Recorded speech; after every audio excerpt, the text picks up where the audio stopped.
This is Karen with NewClevelandRadio.net, and it is time for Avoid the Maze. And my guest today is Patricia Love, and I was attracted to a book that Patricia wrote, mainly by the title. It is called Seen and Unheard. And I don't want any men out there to think that I don't believe that they may be seen and not heard, but I think women especially can relate to this message. You know, we know we're being seen because comments are constantly being made, but are our words being heard? Is what we believe in life being heard? And recently, I don't think so. There are too many things that I see men, especially, are making decisions for us. And I want to make my own decisions as long as I don't hurt anybody else.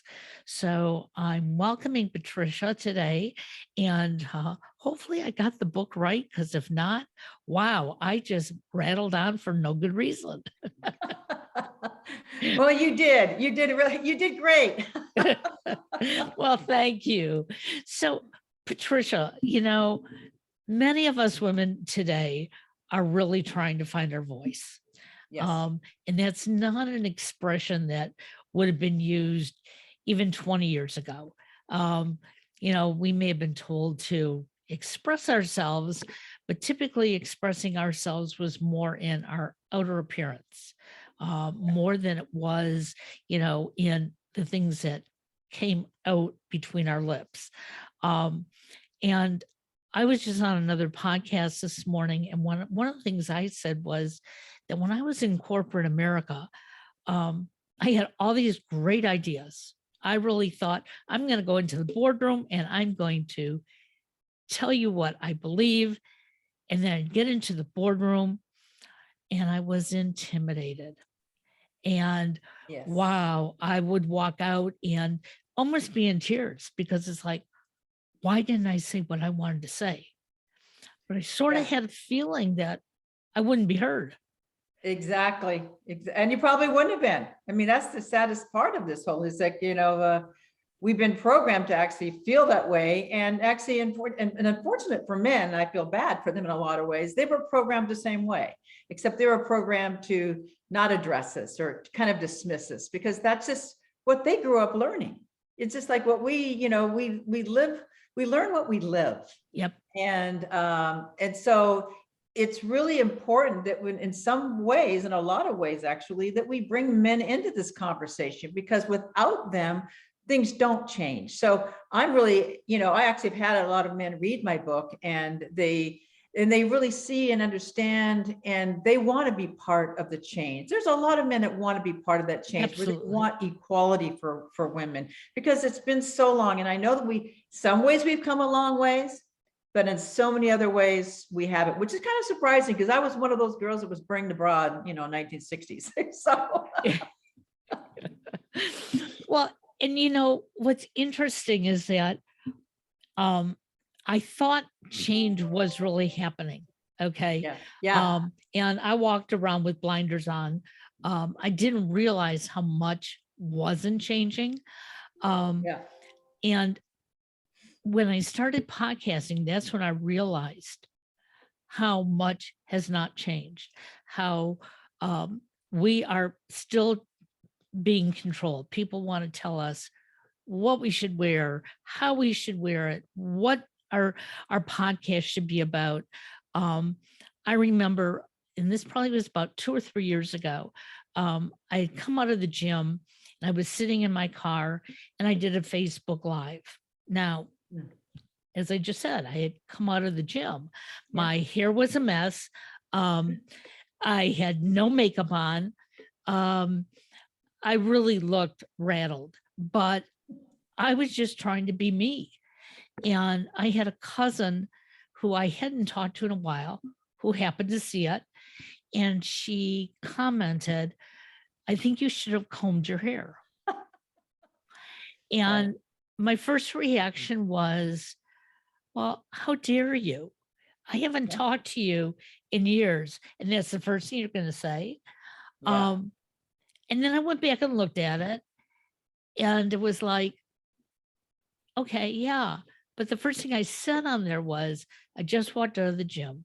I want to explain this is something I have to do every single morning. And in order to go to the gym every morning, I get on Facebook Live and I say either I'm here or I'm leaving.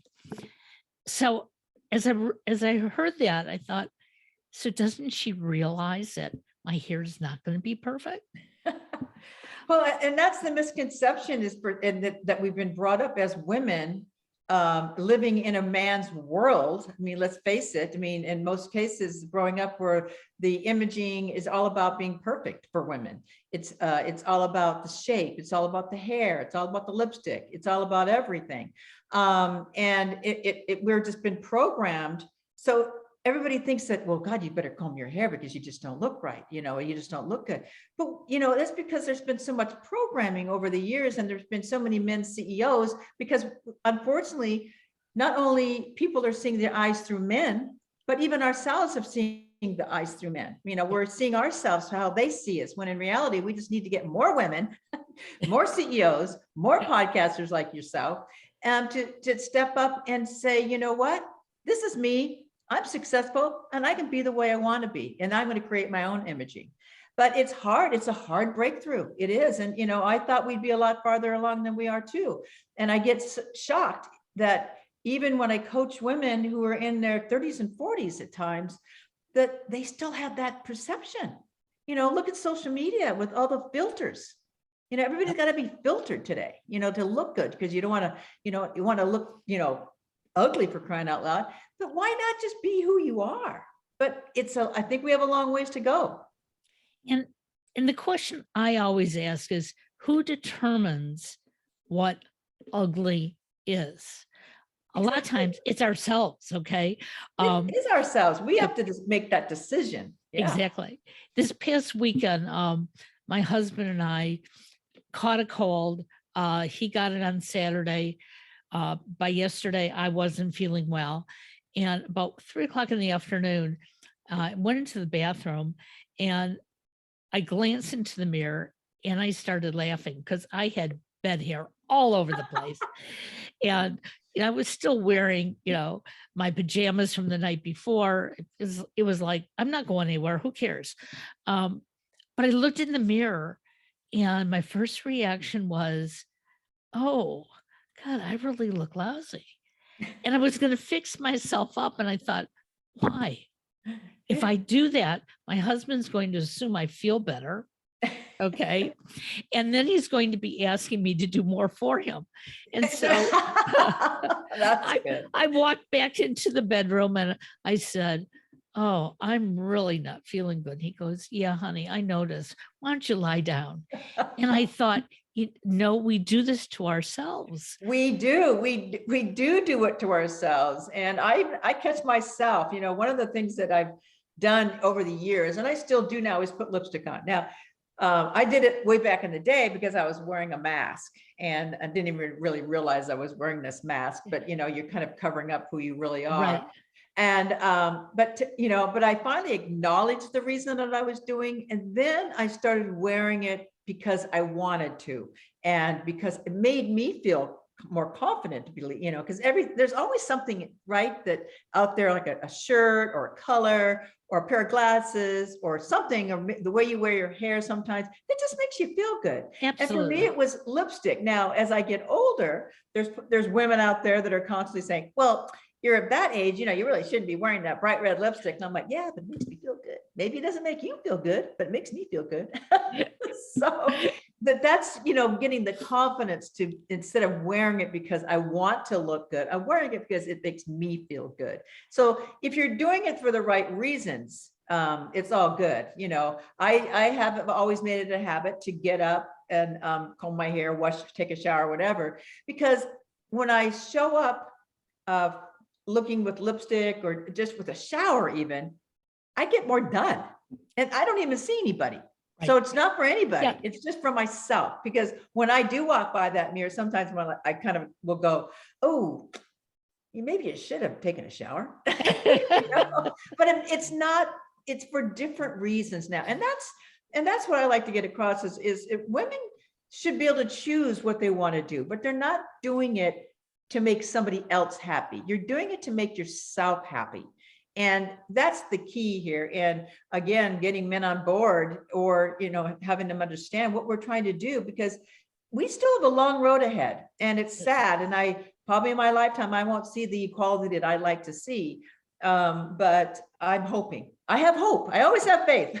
Well, hope is the key word for New Cleveland Radio this year. We decided that we wanted a word to hold on to, Mhm. and we all do have the ability to hope and to Yes. see beyond, the clouds that are outside. Here in Northeast Ohio, it's cloudy almost all winter. And we had a little bit of sun this morning, and I got all excited, and then all of a sudden it's gone. Are you sure But you're not in Seattle? I'm, Because that's where I'm coming from, and you just named our day. but doesn't the sun typically come out at sunset in Seattle? That's what I remember visiting. Oh, sometimes, but Yeah. yeah, it comes out for about 5 minutes. Yeah. Yeah, I remember being out in Seattle and saying it was cloudy all day long, and now it's sunset, and I see this sun going down into the ocean, and it would be like, oh my gosh, the sun Yeah. came out. But we can make our own sunshine. And Yes. those Yes. are the things that so many of us, and again, I'm using women as, Sure. we're told make everybody else happy, because if you make your husband happy, you make your kids happy, and make mom and dad happy, guess what? You're going to be happy. And I believe that for a very long time. Well, we were taught to be people pleasers, Yes. because the female, in most cases is nurturing, because we can bear children, and we in most cases we have that nurturing gene. But men do too. But we were taught, and just again, when you're at that age, what, 3 to, or even 2 years of age till 7, 8 years old, that's when we learn everything. And try to undo that, in your adulthood is not easy, because you also went through your teens where you're rebelling everything, right? Right. So, trying to undo that as an adult is not easy. And to become that people pleaser. And, we don't have to be that person that doesn't do anything, because that's just giving. But you're doing it because you care to, and not because you're just people pleasing, don't have any boundaries. And as soon as you say yes to something, you go home and go, why did I do that? I don't want to do that. That's, where it's important that we learn to believe and have hope in ourselves, and know that we have that inner strength and that inner power, and that all we need to do is look for it, feel it, and ignite it. And that's the important thing that you said, feel it. Working with coaches, especially on Avoid the Maze, one of the things that I try to get across to our listeners is something that I never understood.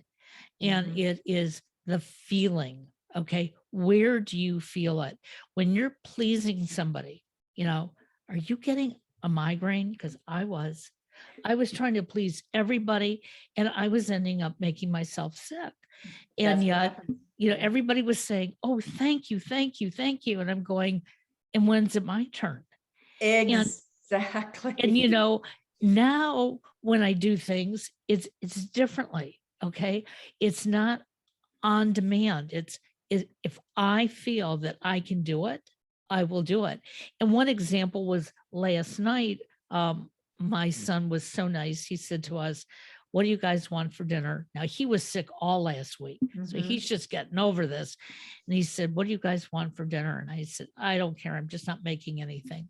So he said, well, I'll order dinner in for us, which was like a huge surprise. I just sat back and said, absolutely. He gave me a couple choices. I gave him my answer.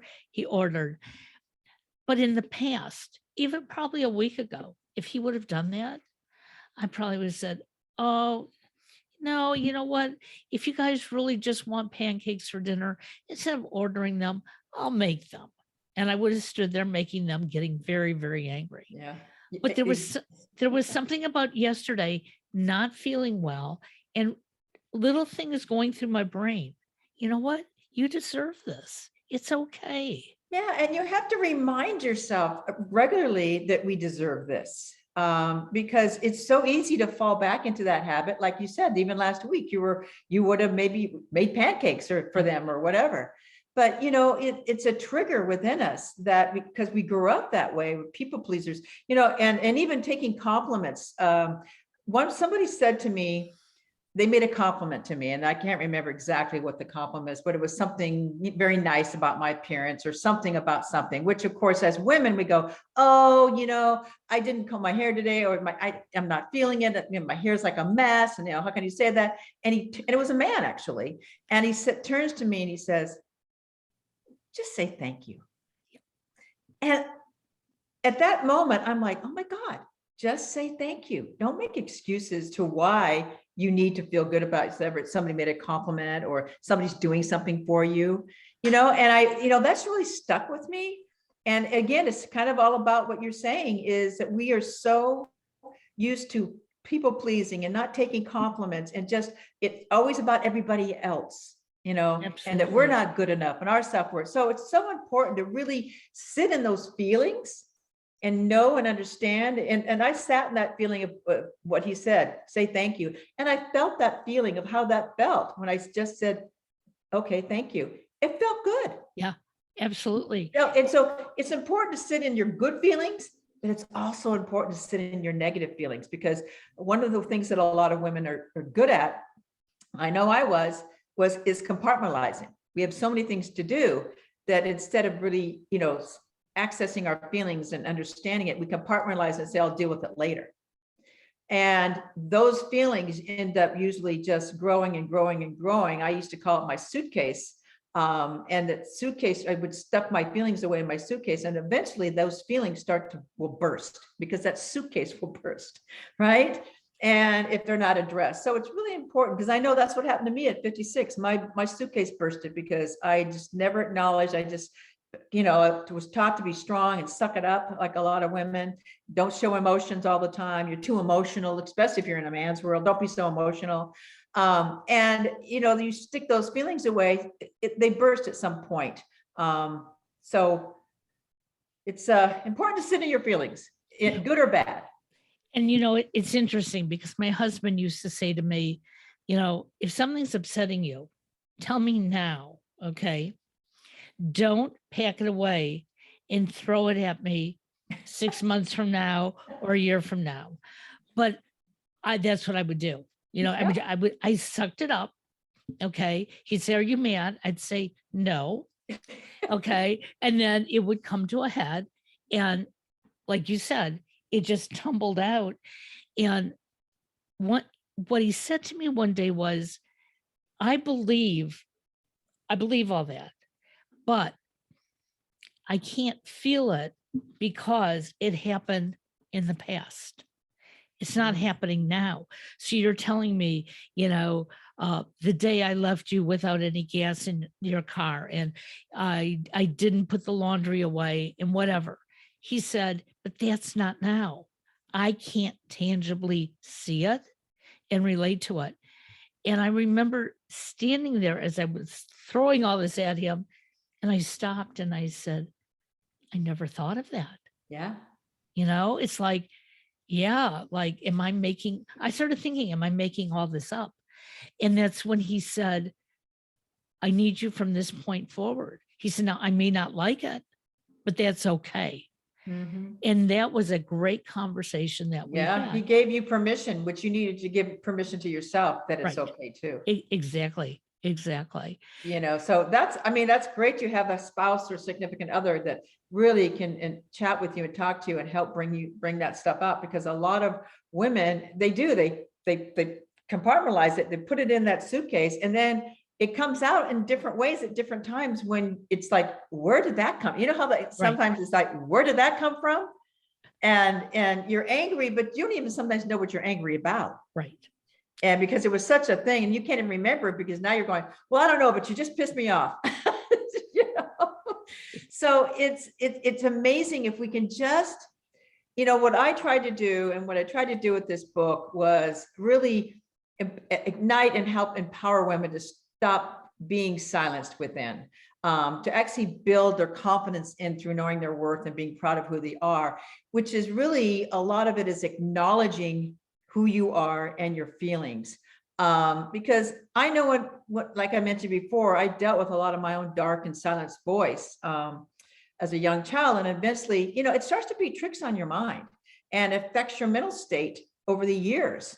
And if we don't acknowledge it, because it can be completely debilitating when it's not addressed. And especially if you go through trauma, like in the book, I talk about some of my trauma, but other people's trauma, if they go through death or abuse or divorce, infidelity, addiction, PTSD, whatever it might be, women become feeling dismissed and marginalized and overlooked. And the suitcase just fills up and up and up until they really start to acknowledge those feelings and bringing them out. And the hardest thing to do for women and men is to acknowledge your negatives. Just like maybe you had to sit in what your husband was saying to you, you had to actually think about, like, oh, okay, so I'm bringing that up from the past. And you probably had to think about that for a while. You had to sit in those feelings. And that's not easy to do because that's showing that you're flawed, right? They're not perfect. But in order to move forward, I think Dr. Phil says this all the time, is if you don't acknowledge it, you can't fix it. Well, and we are so afraid to be flawed. We're so afraid Yes. to make mistakes because we assume that nobody else out there makes mistakes like we do. Everybody else is perfect but you, right? Absolutely. And I've been working with a high profile person for the last 2 months who wants to put together a podcast. And I look at her as she's got the smarts, she's got the contacts, she's got the looks. I can't find any negatives, right? Except the fact that she is so insecure in putting this together. And I was surprised because I've worked with other people that don't have half as much as what she does. And they come in and I'm going to do this. And this is my vision. And this is and it's like, wow, that's great. But I finally had to sit her down and say, look, it's okay. You don't have to be perfect. And she goes, well, in my other productions, I had to be. I said, but there wasn't any perfection though. Right? That's the problem. Exactly. And I said, but that's that. Okay. But why did you feel you had to be perfect? Well, if I wanted to get other people to work with me that were high profile, if I wanted to get paid an X amount of money, I said, but you still didn't have to be perfect. You had to bring yourself. You had to bring your talent. That's what people were looking for. I said, that's what I'm looking for. I'm not looking for the person who is going to say the exact right word at the exact right time. Right. And at the perfectionist, sometimes they don't always understand that when they become that way, it can be annoying also. So, it's like, and there is no perfection. I mean, you can do the best you can. That's what I always try to get across to my clients, is like, just do your best. And then maybe the next day do even better. But trying to be perfect, you're going to really be disappointed. Right. And I find that when all mine bursted at the age of 56, and how I started really clearing and cleaning myself up, which besides acknowledging is realizing that I wasn't perfect and realizing that I could just do more every day, to really, sit in that and feel it. And you know what, there's so much more peace and less stress when Absolutely. when you go to bed at night and say, I did the best I can, instead of thinking at night, oh my God, I didn't do that perfectly. Because the peace and the stress, which really affects women's health and men's health, is so important. So that peace and understanding that those expectations. I don't have expectations of people anymore either. You know? Because if I feel that they should do this and I get disappointed, that's not going to help anybody. So I just say they're going to do the best they can and they'll let me know. But it's always interesting. And the more you go within yourself and acknowledge your own negatives and understand them and not see them as negatives, but see them as possible positives and correcting and learning and growing, you actually learn more about others because you start listening to others and you start seeing that, wow, that person was much more insecure than I thought they were. Or, you know, so maybe they don't have their stuff together as much as I thought they did. So maybe you know, what was I thinking? So, but acknowledging that they're not perfect either. You know, we all aren't imperfect. And those challenges that we have in our life, I think make us so much stronger. My youngest son always would say to us, you and dad always wanted me to be perfect. And we never used that word. And we always said, we want you to try. Okay. And if you don't want to try, we want to know why you don't want to try, because there could be a good reason for it. And of course, he wouldn't tell us that, you know, he would just like be so upset. I can't do it. And it's your fault and whatever. And in the last 10 years, he's now 31, maturity took over. And it's so interesting to see how he has evolved. It's like, yeah, you never really expected me to be perfect. It was more me. And it was like, that's okay. Yeah. But did He's you acknowledged it now rather than at 57 or something, you know? Absolutely. And now our dialogue is even different. You know, I don't have to walk on eggshells with my words because I used to, because I was afraid if that word perfect came out, then he was going to say, ha maybe ha. he, you know, they can feel energy. Yep. You know, so maybe even though without saying that word perfect, the energy was coming off Could have that been. way Absolutely. rather, because it's just like anything. When you walk into a room, you know, the energy, the negative, the positive, whatever, like I'm going to stay away from that person or whatever. And so we don't realize the energy that we put off to people, even what the things that come out of our mouth. I now can listen to people and see their energy and see their thing and realize they're not connecting. Interesting. You're Yeah. right. Absolutely. Yeah. So when you started writing this book, was it about you or was it about people that you got together and? No, it was all about me. You know, it's I've always had it in my mind to write this book. And just, you know, I think sometimes the right time just has to hit. And for me, I've always worked on being grounded, and I've always worked on being getting better every day. And you know, because we're always a work in progress. You know, well, I mean, I coach confidence, but I'm always still building my own confidence. I mean, and that's just being real. But I found that when I don't know if you know this, but I about 3 years ago, I sold everything. I sold everything and I moved to an apartment, and I decided I didn't like that. And I said, you know, I think I'll buy a boat and live on it. So I bought an old boat. I gutted it. I didn't know if I'd like it. I didn't know what I was getting into. I just, you know, I have a tendency to be a little bit out of the box that way. But I didn't realize what I was going to get out of it so much. And what I got out of it was complete grounding every single day, and humbleness and groundedness. And that's where I decided. And then during COVID, which was, it didn't, COVID is, for a lot of people, they kind of like didn't like the fact that they weren't around other people. I didn't mind it at all. Okay. That's what I was trying to say. And so for me, between the boat and the COVID, it was like, you know what, this is the time to write it. And I wrote it in like 4 months, you know, and I got it done and edited and published and became a bestseller. And it just, but it was interesting. The timing had to be correct in it, but it is a memoir of me. When I say it's all about me, and what I did was, it's stories of my life that any spouse, daughter, friend, relative, if they're reading it, or gentlemen who have read it, say, you know what, I can relate to that story. And then I also add things, where maybe I could have done better and different things like this. So it's really more of not an interactive book, but it really makes people think. And so I've got a lot of great feedback as far as, when I read your book, that just made me think of my life and what I could do differently and how I could do it. So that's one of the reasons I wrote it. But really, what, as I mentioned before, is I really wanted to ignite and empower other women's to stop being silenced, because I was silenced, I felt, for so long. I was one of those people pleasers. I was one of those women that, even though I was successful on the outside, I was wearing this mask that when I go home, my personal life sucked. So there were areas that were good and there were areas that weren't good.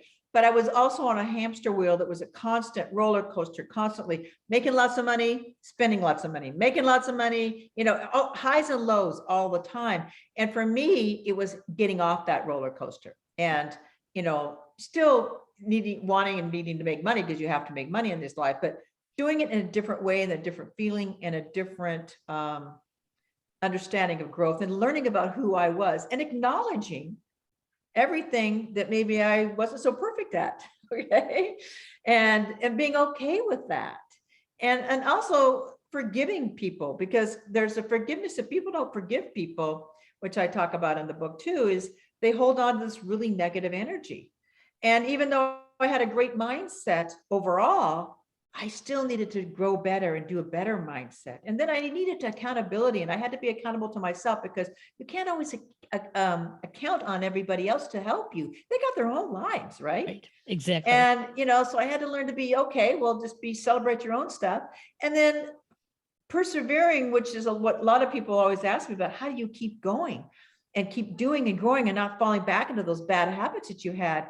And it was like, because when I decided to change, I decided to write out my why, which you hear about, but I wrote my why out so deep, so intense about the day that I felt I needed to make that change, that I kept it and I carry it around with me a lot of times. And if I need it, I read it, because if I start up and feeling, getting a little too comfortable, you know how we get? Yep. Right? I open up that why and go, oh yeah, I never want to go back there. Ooh, that was a bad day. Never want to see that again. And I know that I would if I wasn't careful, because I had gone to that place many, many times on the roller coaster. So for me, it was really building my confidence up that I could do something, because I was having lack of confidence in self-worth, which is what a lot of women don't have. And confidence, I believe, is freedom. And the more and that's not being conceited or arrogant, it's just being assertive and brave in your own life. So, because a lot of people go, well, I don't want to be that confident because everybody will hate me. Like, no, you don't have to be arrogant. But you also need to be able to say no and create some boundaries, and that is confidence. And if we don't do that, if we don't find that path that can make us happy, okay, because I know this, I went almost 60 years doing it for everybody else. And basically on my 60th birthday, I woke up and I said, I am totally miserable. I cannot do I was right behind you, girl. I was anymore. 57 when I woke up. Like, whoa, what? And I remember going to my manager and saying, I can't do it this way anymore. I love what I do, but I don't like the culture. And the culture was killing me.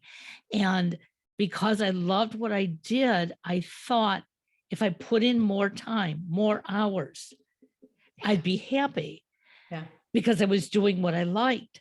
But again, I was surrounded by this culture. Then I would come home. My family was disappointed that I had been gone so long. Yeah. They saw that I wasn't smiling. Yeah. So, and so when I totally fell deep into a hole, I too said, I never want to go back there. But yet I had to sit my husband and son down and say, I have to make a change, and it's going to disrupt all of us. Yeah, there you go. Yeah. And the two of them just looked at me and said, go for it.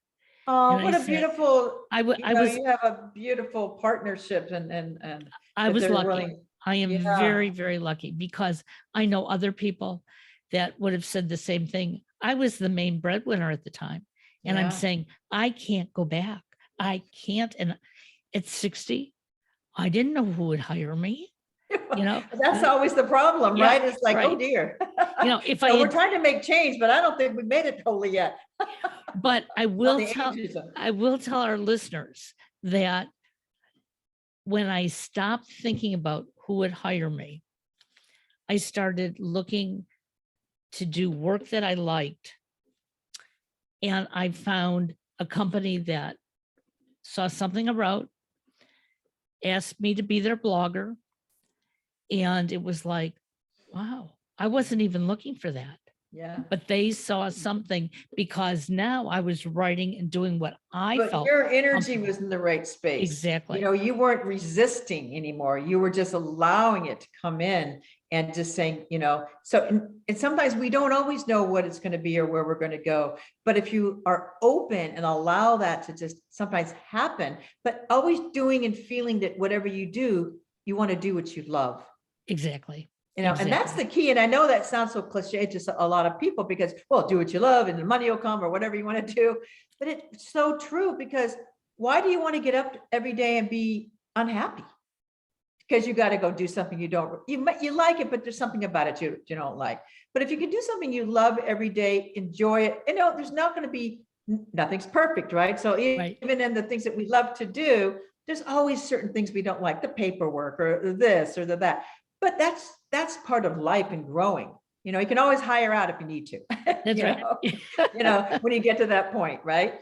So I think that's beautiful, and I hope your, you know, listeners, and that's one of the things I like to really get across to listeners too, is it doesn't matter what age you are worth it at every single age. And, you know, so many people, I've started businesses at 40, at 56, and now 70. I'm starting a new, I just got my app approved. Thank God, thank universe, today for Confident You. And I'm starting a whole new thing going on now, besides what else I do, because it's passion. It's helping women be confident and doing it in an affordable way. Because one of the things that I had a problem way back when I was going through everything was I couldn't find any resources for women because at that time when you're going through things, you're usually either broke and you feel terrible. You don't want to tell anybody. I didn't want to tell my friends that, you know, how I was feeling, you know, Right. You're kind of in your own little bubble, right? But you want to, so I couldn't find anything, and even online. So I decided it's like anything else. If you can't find it, create it yourself. So how terrific. So can you let us in on this new? Yes, I'm pretty excited about it. I mean, because today Apple just approved it, and I actually got to go online and go to the Apple store and download my own. I'm like, oh my God, I just downloaded my thing. It's called Confident You, and you can sign up for free, and it's going to be all about building confidence, and it's going to be interactive. It's affordable coaching if you choose to go up, upgrade.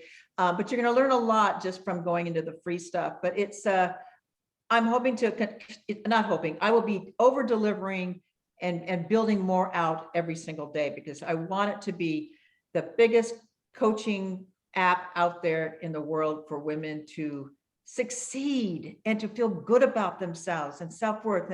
And I'm excited about it. And I'm excited because I know there's going to be little things changing and moving and all the parts, and glitches and stuff like that. But it's going to be okay, because I'm building something out that I want to listen to the women that are joining. In addition to that, there's going to be 10% of the proceeds that go back to the women. So, charity wise, it'll help women maybe get a leg up if they need a leg up.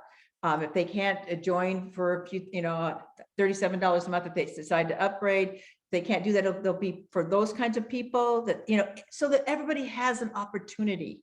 I love it. That's so all the money, a lot of the money, and I hope to have even more and more money to go back into it, because that's the way it should be, is giving back to the world, which I love doing, and supporting women. That's important to me. And I just don't want people to have to go through some of the things that I had to go through. And if I can help in just a small way, then that's what I'm going to do. But yeah, Confident You, go to Apple, download it. I love it. Confident You. And Yeah, now, because confident you with a U, just confident with a U. okay, Yeah. well, I look forward to downloading it and taking a look at it. And again, I want to remind everybody about your book. How can they find it? You can find it first off. You can go to Amazon.com. You can go to Barnes and Noble, and it's just seen and unheard, just like that. And you can also go to patricialove.com and you can buy it there also if you'd like to. Inside the Confident You will be getting a whole copy of this for free. So, you know, there's going to be lots of freebies and all kinds of things. So, but yeah, you can get a hold of me on Instagram, Coach Patricia Love. So I'm pretty easy to find. I'm just not Patricia Love, the doctor, the sexual relationship doctor. There's two of us. I've had a couple of people thinking that I was on a couple of podcasts and they're thinking, oh, I thought you're Patricia Love, the relationship. No, that's not me. No, it's not you. Well, you know what? You know, maybe we have a listener out there who wants to add that to this whole forum. Never right. know. That would be That's right. wonderful. No worries. Well, again, I want to thank you, Patricia. I look forward to learning more and, you know, having you on again in the very near future. I really appreciate being here. Thanks for the opportunity. Thanks, Appreciate it Patricia. so much. Have a great day. You Bye-bye too. now.